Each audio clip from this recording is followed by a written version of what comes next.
They say that a single tear from Buddha could grant any wish. But who could make the Enlightened One cry? That was the legend. A myth that traveled through generations, spreading like wildfire among kings, beggars, merchants, and warriors. Some believed it to be a meaningless fable.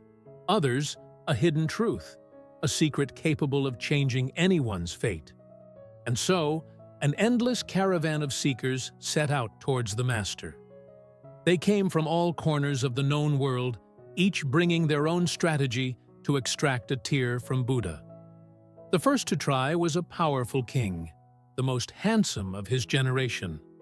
But time, relentless, had begun to mark his face with wrinkles and his hair with strands of white. He approached Buddha, holding a silver mirror. "Master, they say your tear grants any wish. Then, I wish for my youth back." Buddha looked at the mirror and then at the king. "Why do you want to be young again?" "Because when I was young, I was admired.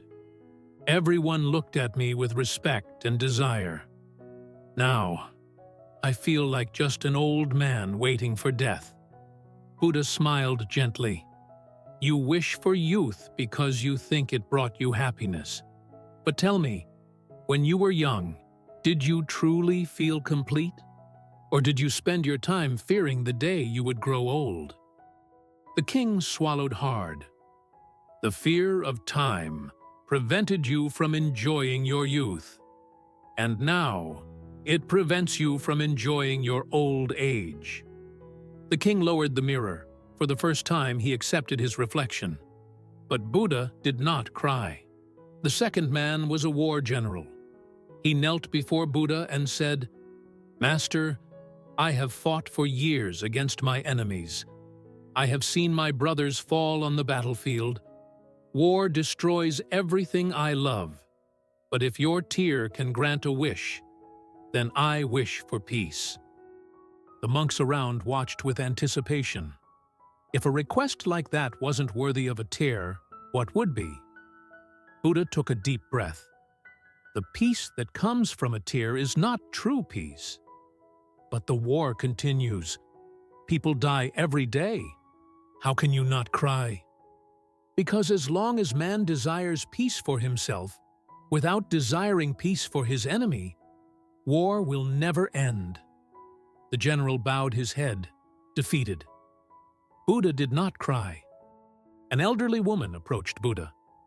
"Master," she said, "I am dying."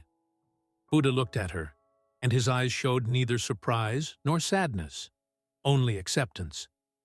"We all are," he replied. "But I am afraid," she confessed. "I spent my whole life praying, practicing kindness, helping the needy.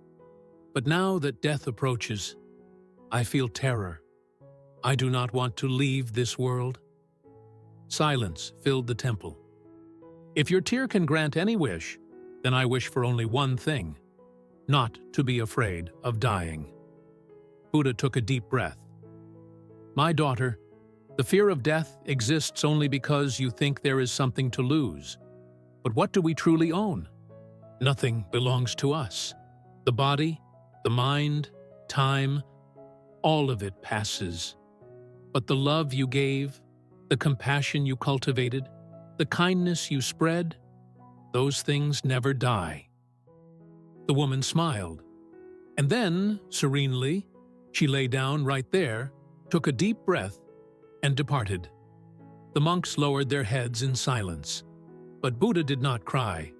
The last one was a simple traveler, a nameless wanderer.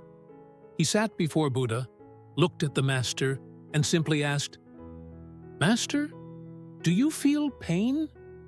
Buddha stared at him, surprised. "Have you ever suffered?" Silence fell over the temple. The monks exchanged glances. No one had ever asked the Enlightened One that question before. Buddha closed his eyes for a moment, and then a single tear rolled down his face. The monks were shocked. All those years, all those attempts, and it was that simple question that made Buddha cry? Why did that question make the master cry? One of the monks asked. Buddha opened his eyes, serene as a lake at dawn.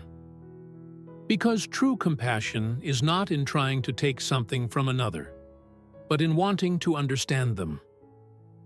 The traveler looked at the tear shimmering gently on Buddha's face.